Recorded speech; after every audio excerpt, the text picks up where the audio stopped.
სახელითა მამისათა, დაძისათა, დასულისა წმინდისათა.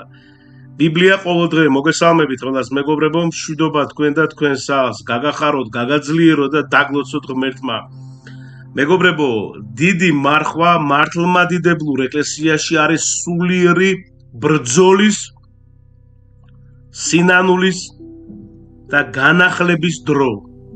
4 წმინდა მამა განსაკუთრებით ღრმად გვასწავლის მის მნიშვნელობას. პირველი, იოანე ოქროპირი. მეგობრებო, იოანე ოქროპირი ამბობს, რომ ნახეთ, მარხვა არ არის მხოლოდ საჭმლის შეცვლა, ეს არის ცხოვრების შეცვლა. თუ ხორცს არ შეჭა, მაგრამ ესე ვთქვათ, იქ ჭორაო ან განკითხვაში ხარ, მარხვა ფუჭია. ის გვასწავლის, რომ მარხვა არის ენის შეკავება, რისხვის დატოვება, ასე ვთქვათ, და შურის ამოძირკვა, ხო? უნდა გადავდოთ ჩვენი ყოველდღიური სიამოვნები, გართობები და ასე შემდეგ. ანუ მისი აღდგომის სიტყვა გვამხნევებს და ღმერთი ყველას იღებს, ვინც სინანულით მოდის. მეორე, ბასილი დიდი. ბასილი დიდი მარხვას უწოდებს სულიერ, ასე ვთქვათ, გაზაფხულს. როგორც მიწა გაზაფხულზე იღვიძებს, ასე იღვიძებს სული მარხვით. ასე იღვიძებს სული მარხვით.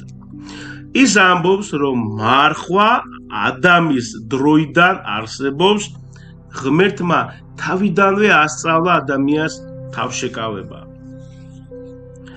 ანუ მისთვის მარხვა არის სიმშვიდე, სიწმინდე და მოწყალება. მესამე, ეფრემასური. ეს ძალიან მოკლედ, მეგობრებო, და ასე ვთქვათ, გქონდეთ და ჩართეთ ყოველთვის, რომ გაგვახსენოს, ასე ვთქვათ, ყოველთვის მუდამ ეს სიტყვები ჩვენ წმინდა მამების. ეფრემასური.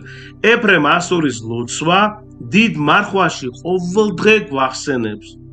ანუ მომანიჭე მე ცოდნა, ან ცოდ ჩემი შეცოდებისა, ხო? მისი სწავლება, მეგობრებო, გვასწავლის, რომ მთავარი ბრძოლა არის აი აქ, გულში. ანუ სიამაყეს, ამპარტავნებასთან, უქმადმყოფობასთან, უსიყვარულობასთან, ასე შემდეგ და ასე შემდეგ. და მეოთხე, ანდრია კრიტელი. ანდრია კრიტელის დიდი კანონი, რომელიც ყოველთვის დიდ მარხვის პირველ კვირაში იკითხება, პირველ კვირაში ორშაბათი, 4 დღე, ხო? ორშაბათი, სამშაბათი, 4 შაბათს და 5 შაბათს. არის, ესე ვთქვათ, სინანულის დიდი კანონი, დიდი სკოლა, ასე ვთქვათ, ხო? იგი ბიბლიის მაგალითებით გვიჩვენებს, თუ დავეცით, ხო? შესაძლებელია, ასე ვთქვათ, წამოდგომა, ხო? და ამიტომ ჩვენ ვიცით, რომ ყოველთვის ჩვენ ვართ, ესე ვთქვათ, სულიერ ომში ვართ და შეგვიძლია დავიჭრათ და რამდენჯერაც დავიჭრებით, უნდა ავდგეთ, ხო?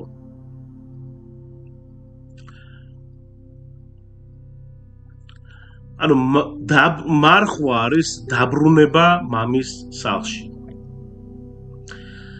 მეგობრებო, დიდი მარხვა არის გულის გაწმენდა, დრო არის, ღმერთი გვაძლევს კიდევ ერთხელ ჩვენ საშუალებას, ასე ვთქვათ, შანსს, რომ ასე ვთქვათ, გავიმარჯვოთ, დავძლიოთ, რა თქმა უნდა, ღვთის წყალობით და ღვთის შეწევნით, ჩვენ და შევთხოვოთ მუდამ ყოველთვის ნებისმიერ საქმე იქნება, ცოდვის დაძლევა იქნება, სიხარული იქნება, ჭირი, გაჭირვება, ესე იგი, რა ვიცი, განსასწრელი, უნდა შევთხოვოთ მუდამ და უფალს და ჩვენ თავზე არ უნდა დავამყაროთ იმედები. რომ გახსოვთ, ხო, თვითონ უფალი ბრძანებს სახარებაში, არაფრის გაკეთება არ შეგიძლიათ ჩემ გარეშე.